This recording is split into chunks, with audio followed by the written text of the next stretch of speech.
Da da da da da da da da da da da da da da da da.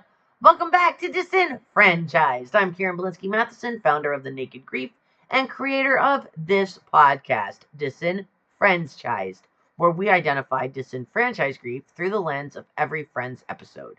This week we are looking at Season 2, Episode 23, the one with the chicken pox.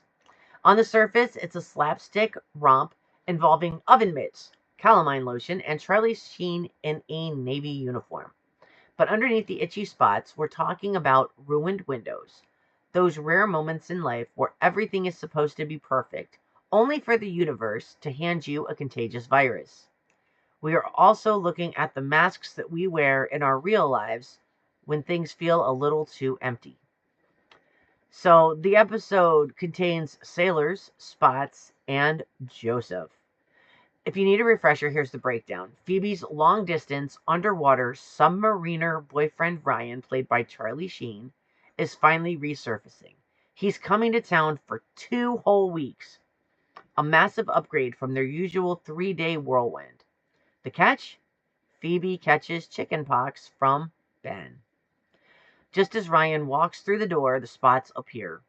Phoebe is now faced with not having a romantic fortnight, but spending the entire time with Ryan in a feverish, itchy haze, eventually with both of them wearing oven mitts just to keep from clawing their own skin off.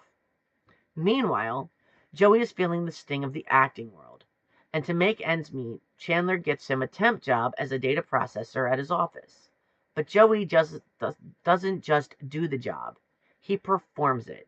He creates Joseph, a professional data processor with a wife named Karen, and 2 kids, until he's thinking about having another one. And oh wait, they just did.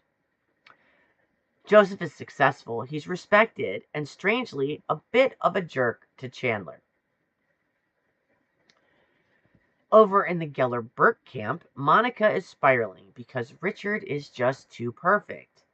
She is desperate to find a thing, a quirk, or an obsession that makes him human, and therefore someone she can actually relate to. Identifying the characters in grief. When we talk about mental health in TV shows, we often look for the big traumas, the deaths, the divorces, the house fires. But this episode highlights the quieter, unrecognized grief that eats away at our daily joy. Phoebe and Ryan experience interrupted intimacy grief. They're grieving the loss of a rare, high-stakes romantic window. When you only see your partner every couple of years, every hour is weighted with the pressure of making it count, making it memorable. And when that window is ruined by something as mundane as chicken pox, it isn't just a physical illness, it's a loss of connection. They aren't just grieving their health, they are grieving the version of the 2 weeks that they had built up in their heads. This is a classic example of unrecognized grief. The world sees a funny story about itchy sailors and romance gone sideways, but Phoebe and Ryan are mourning a lost opportunity for intimacy. Joey is experiencing identity displacement. Joey is deep in a professional slump. Being an actor is inherently unstable, and he isn't having any luck making himself a household name. So when he steps into Chandler's office, he experiences identity displacement. He uses a fake life to fill the void of his current professional reality. Joseph isn't just a character. He's a vessel for everything Joey feels he lacks: stability, a family, and a sense of belonging in a traditional adult world. He's grieving his status as a successful actor, so he builds a papier-mâché life to hide the cracks. And Monica is dealing with compatibility grief. Monica's engaging in a specific type of self-sabotage. She is obsessing over Richard's lack of quirks because she's trying to test the relationship's safety. When things are too good, we often itch at our partners. Pun intended. She is grieving the loss of her old self. The Monica who was always the messy one or the one with the thing. By demanding Richard have a flaw, She's trying to level a playing field that she feels like she's losing. So now let's play Name That Disenfranchised Grief. In this episode, we see two very specific types of grief that often go unnamed. The small stuff grief. It's not really so small when you think about the bigger picture. This is the grief for the ruined plan. It's when a minor illness or a logistics fluke destroys a major life event. Everyone tells you it's just the pox. Or you'll see him in 2 years. 2 years. 2 years could become nothing. So much can happen in that time. But that doesn't acknowledge the emotional investment that you put into those 2 weeks. It's the small stuff that actually makes up the fabric of our lives. And when it's taken away, the loss is real. We minimize it because it's not terminal. But it's still a theft of time and joy. And we all experience this on a much more major stuff kind of grief in 2020 with something called COVID. We were supposed to be shut down and quarantined for 2 weeks, and it turned into 18 months. A lot of us stepped inside of ourselves, forgot how to communicate the way we used to. We've lost touch with ourselves. We lost touch with people. That distance, you can't get back. And Phoebe and Ryan are in the same room together, and they can't get close. And you never know. I mean, we never saw Ryan again, so clearly life takes its own course.